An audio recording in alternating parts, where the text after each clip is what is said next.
You've done the 30-day challenge before. You know you have. Fresh planner, new grocery list, that surge of motivation on day one that feels like it's finally going to stick this time.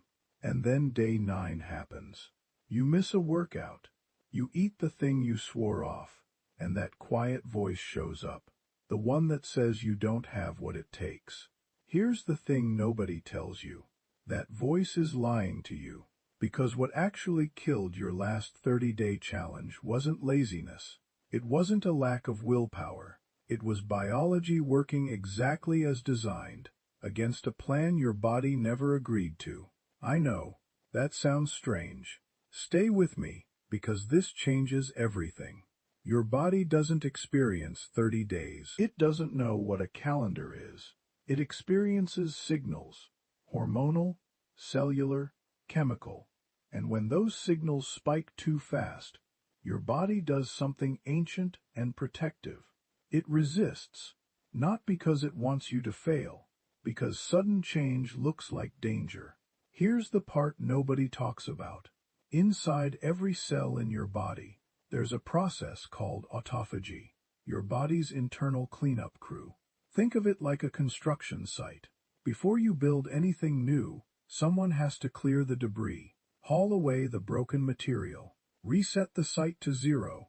Yoshinori Osumi won the Nobel Prize for discovering exactly how this system works. And what he found changes how we should think about every health challenge you ever attempted. Most 30-day plans skip the cleanup phase entirely. They go straight to building. More workouts, more restriction, more willpower, on top of a system that was never cleared out to begin with.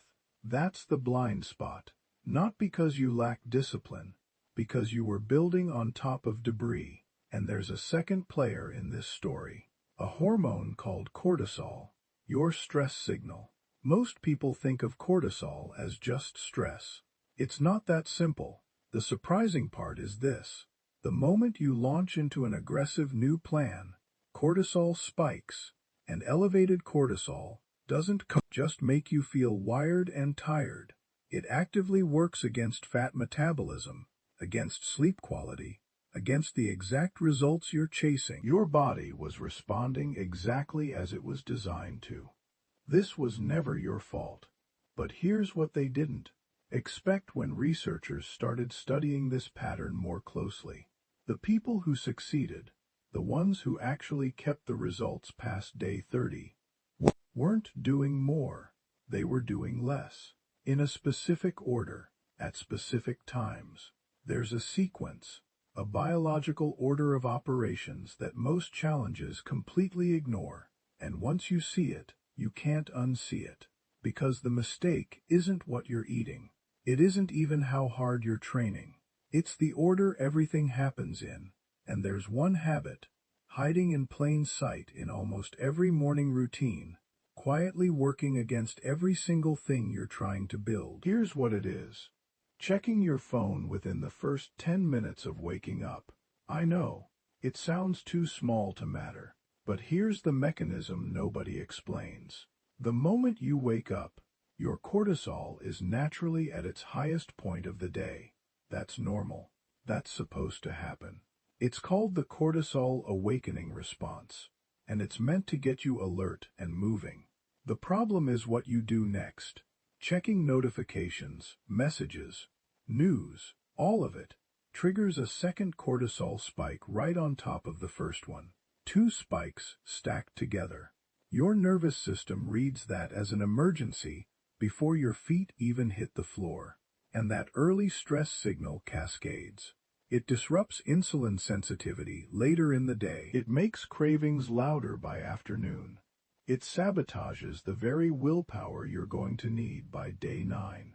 Here's where it gets counterintuitive. The fix isn't more discipline, it's sequence. Morning.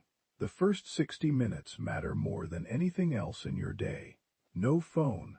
Light exposure within 30 minutes of waking, ideally sunlight, because that light directly signals your circadian clock to regulate cortisol properly for the next 16 hours. Then protein, 25 to 30 grams, because it stabilizes blood sugar before it has a chance to spike and crash. Midday.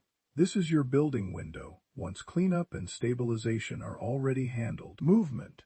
Ideally, a walk after your largest meal, because muscle contraction pulls glucose out of your bloodstream without needing extra insulin. This is also your window for anything demanding: workouts, hard conversations, difficult decisions, because cortisol is naturally supportive here, not working against you. Evening. This is your second cleanup window, your last meal at least 3 hours before sleep, because eating late keeps insulin elevated, right when your body is trying to shift into repair mode. Dim the lights. This is when autophagy, that cleanup crew from part 1, actually gets to do its job, but only if you're not flooding your system with late fuel and blue light. Here's the part that changes everything. None of these steps work in isolation. They're not a checklist you do once. They stack. Morning light regulates cortisol, which protects insulin sensitivity, which protects sleep, which fuels autophagy, which makes tomorrow's morning easier than today's. That's compounding, not motivation. Biology, working with you instead of against you. Your body was never broken. It was waiting for the right order. And there's one more piece of this puzzle we haven't touched yet. A molecule your body makes only in deep sleep, one that determines whether all this cleanup and rebuilding actually sticks. That's actually the end of this script. The two-part structure wraps up there, with that final tease pointing to a new video, not a continuation of this one. If you want, I can write that next episode now, the one about the sleep molecule that determines whether the cleanup and rebuilding actually stick. That's NAD+, tied to deep sleep and repair. Want me to go ahead and write that as its own two-part script using the same format?